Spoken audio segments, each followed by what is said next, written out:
Halo, assalamualaikum warahmatullahi wabarakatuh. Selamat datang kembali guys di channel Trader FX. Oke, kali ini kita akan mencoba untuk belajar kembali ya. Kita akan belajar identifikasi step by step ya. Kita lihat saja dari harga terakhir di sini ya. Kita baca mulai dari bawah sini lah ya. Di sini ini adalah low terakhir dan sebelumnya ada low di sini yang berhasil di break ya kan. Ini ada break of structure sebelum kemudian naik. Nah, karena sebelum ini terakhir low-nya di sini, maka saya identifikasi bahwa high sebelumnya, high terakhirnya berada di sini, dan di sini sudah terjadi yang namanya break of structure ya kan, namanya break of structure. Oke. Break of structure ini sekaligus menandakan bahwa ini adalah change of character, karena ini sudah low terakhir berhasil mengebreak high terakhir. Jadi maksud saya begini, low terakhir ini berhasil menghantarkan harga untuk menghancurkan resisten terakhir ini.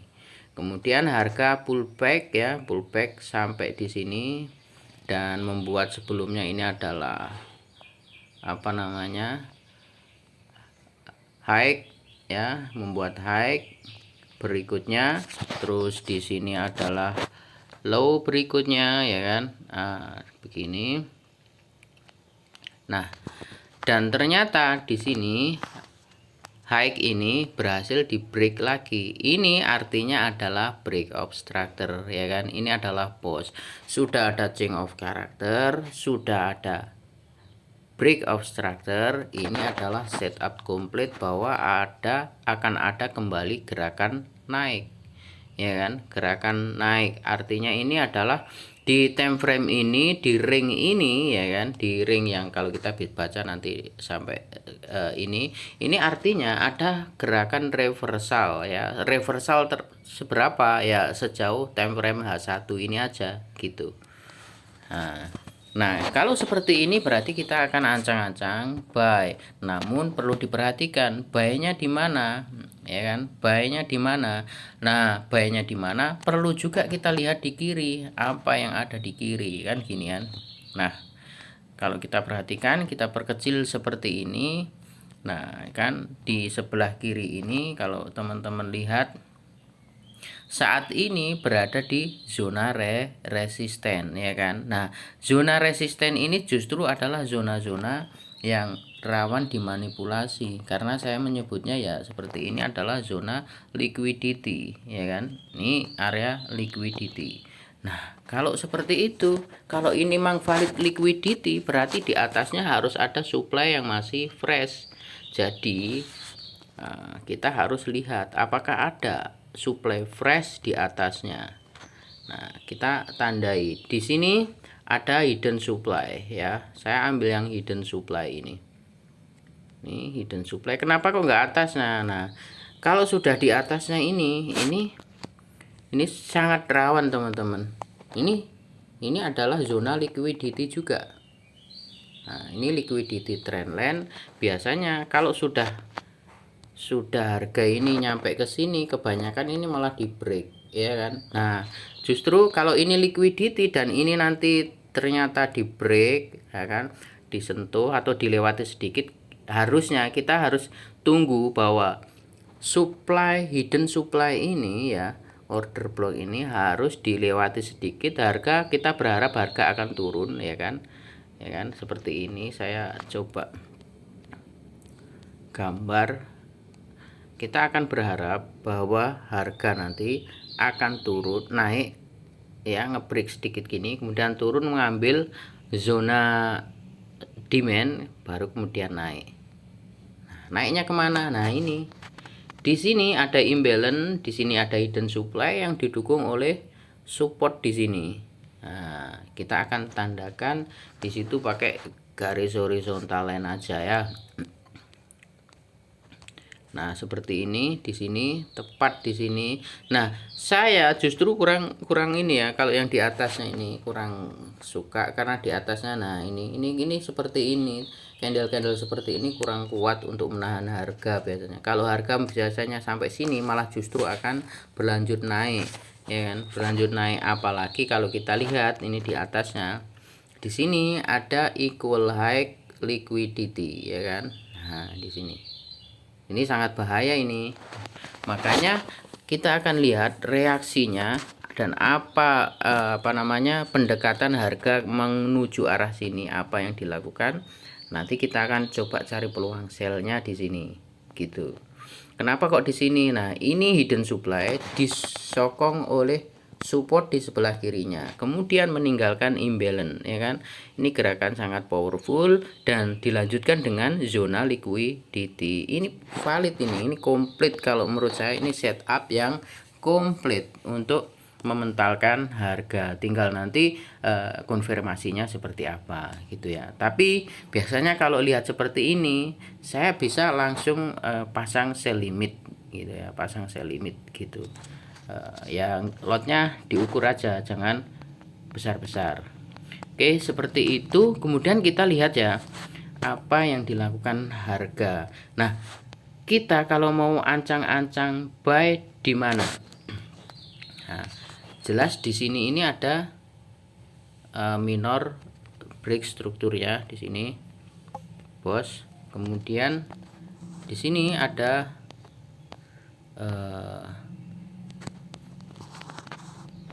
apa namanya, demand terakhir sebelum break. Cuman nah lagi-lagi di sini ini biasanya ya bisa menahan harga mungkin ya, cuman perlu konfirmasi ya, di bawahnya ada seperti ini. Nah, ini candle kecil-kecil ini. Tapi kalau kita lihat justru di sini ini ada liquidity sebelumnya, equal low diambil di sini ya, kemungkinan bisa ambil di zona sininya. Nah, tapi juga kita perlu lihat nanti apa yang dilakukan harga ini sebelum naik ke sini sampai nyentuh ini. Kita harapkan kan ada ini. Kalau misalkan di sini nanti membuat liquidity juga di sini terlalu jauh, mungkin di time frame yang lebih kecil di sini ada zona, ada demand yang bisa menahan harga untuk kemudian naik lagi. Nah, kita lihat apa yang dilakukan harga di sini. Oke, nah ini yang saya maksud teman-teman. Di sini ini sudah di break. Saya mengharapkan ya kalau seperti ini nggak lanjut naik sampai ke ini garis horizontal yang di sebelah kiri ada hidden hidden supply tadi, tapi dia akan turun. Nah, turun di sini kalau kita perhatikan, nah ini adalah zona liquidity. Oke, ini zona liquidity.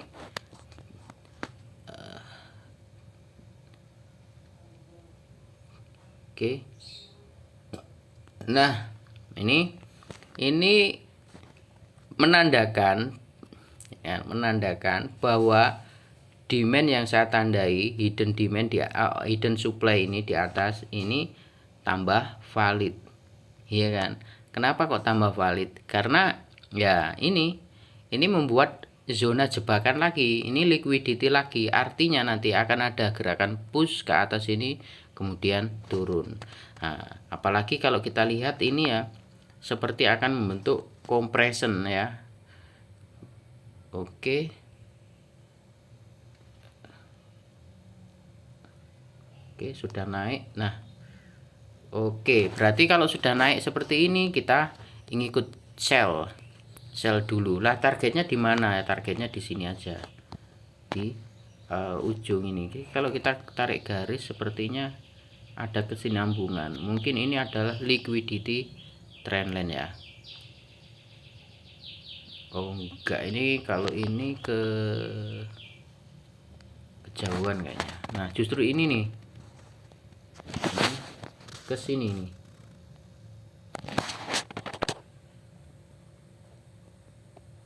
Oke, ini yang pas.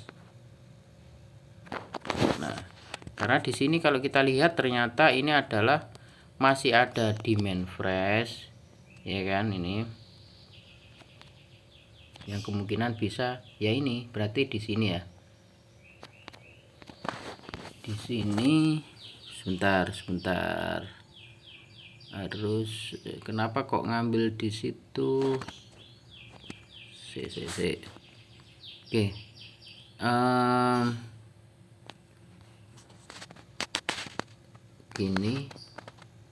begini. Nah, kalau dilihat di situ, pertama ini jelas area liquidity trendline. Nah, di sini ini kalau kita ambil sampai shadownya ini sudah diambil sih sekali ini ya, kita lihat nanti. Ini kalau sudah pernah ini kesentuh, ini juga kesentuh, berarti ini ujung liquidity-nya justru di sini ini. Ya, di sini. Kalau kita mau ngambil ke bawahnya untuk ngambil posisi buy, di sini sudah nggak ada yang fresh ya di bawah ini. Artinya kalau ya kita lihat aja nanti di time frame kecilnya. Ya, kalau seperti ini mau butuh apa namanya konfirmasi nanti kalau kita mau buy di sini, ya kan? Butuh konfirmasi lebih lah. Ya, harus benar-benar pakai konfirmasi kalau saya, karena apa? Ini sudah kesentuh. Tapi kalau kita lihatnya di bawahnya, di sini ada memang liquidity, tapi di sini nggak ada yang fresh. Ini jauh. Kalau pakai yang ini terlalu jauh. Ya, yang sebenarnya zona yang bagus yang sini.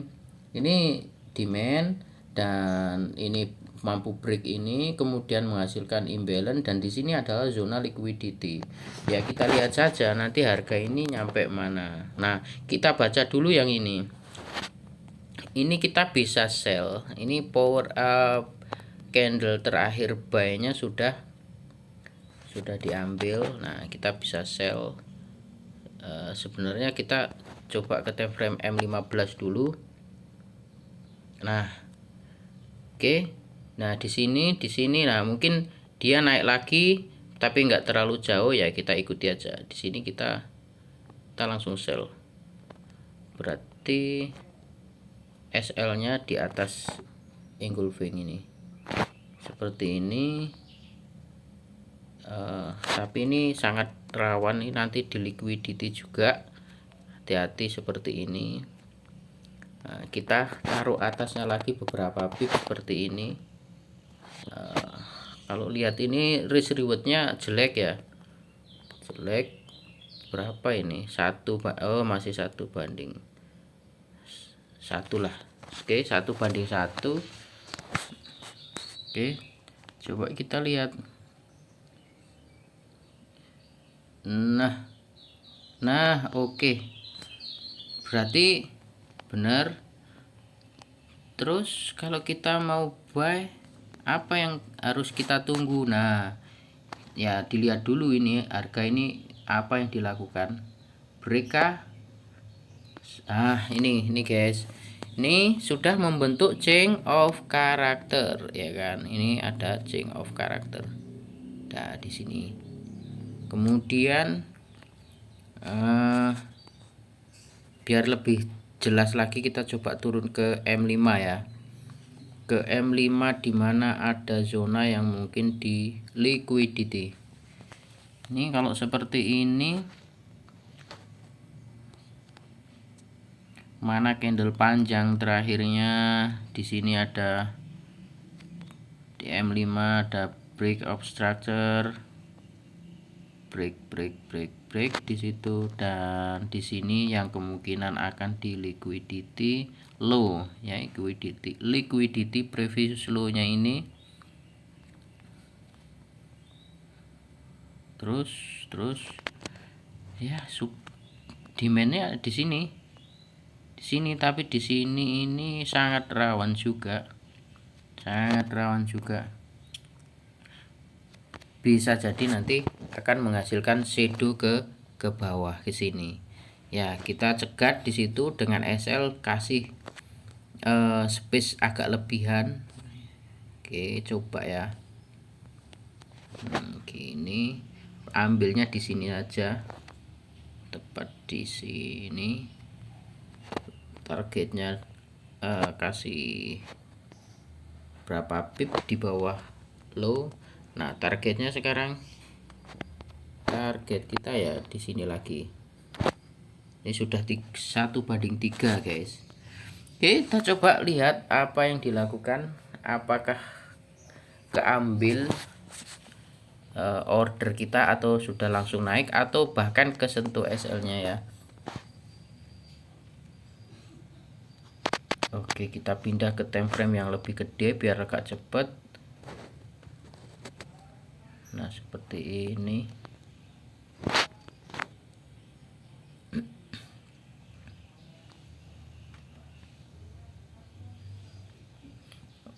Oke, wow, ya hampir guys. Oke, ini kesentuh ya, apa namanya, order kita sudah kesentuh, hampir kena SL ya. Kita lihat, nah ini yang dilakukan ya, ini apa namanya, ini kita akan berharap bahwa ini adalah inducement ya. Ini inducement, jadi dia nge-liquidity ini juga sekaligus low nya ini kan. Nah kan bener, jadi ini ada zona liquidity, akhirnya apa, bener kan, ini ada shadow nya ngelebihi ini, kemudian naik ya kan, kemudian naik. Nah di sini kita bisa ancang-ancang untuk sell, tapi awas, di atasnya nih ada banyak shadow ini sangat ngeri. Kalau toh ini bisa buat sell, harusnya di sini kita harus ada zona jebakan liquidity-nya. Nah, di sini belum membuat ya. Oke, ya kita lanjutkan aja. Kita masih yakin bahwa ini akan naik lagi. Nah, kenapa kok ini kita anggap dia akan naik lagi? Pertama, di sini sudah membuat change of character ya.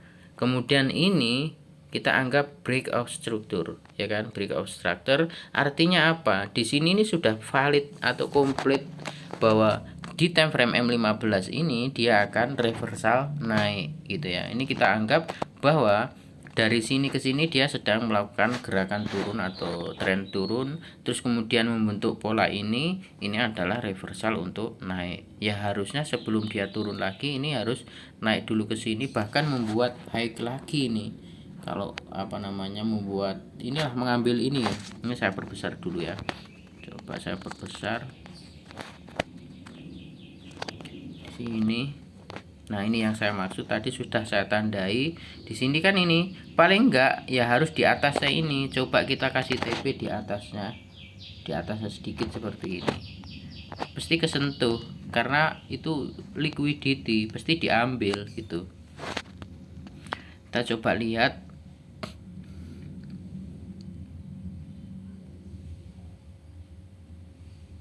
Ini sudah break lagi kan, ini sudah break struktur lagi teman-teman. Nah ini berarti valid mang naik. Nah, sebelum mungkin dia akan terjun lagi, terjun itu tentu dia akan mengambil supply yang masih fresh gitu ya. Oke.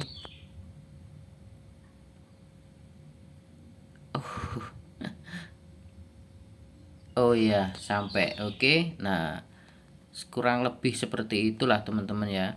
Jadi ya kita lakukan latihan seperti ini. Kalau teman-teman cocok maksud saya itu cocok teknik seperti ini, kita lakukan seperti ini berulang setiap hari sampai setahun nggak hafal-hafal ya aneh ya rasanya ya kan, gitu loh. Kalau kita sudah paham betul ya nanti akan paham dan akan lebih mudah. Karena apa? Dalam trading itu nggak hanya sekedar teori sebenarnya. Kita punya teori, kita latih itu untuk menumbuhkan namanya intuisi, supaya apa ya? Feel kita itu dapat gitu, bisa match gitu sama teknik kita gitu. Oke, begitu aja guys. Semoga bermanfaat sharing kita kali ini dan saya akhiri. Wassalamualaikum warahmatullahi wabarakatuh.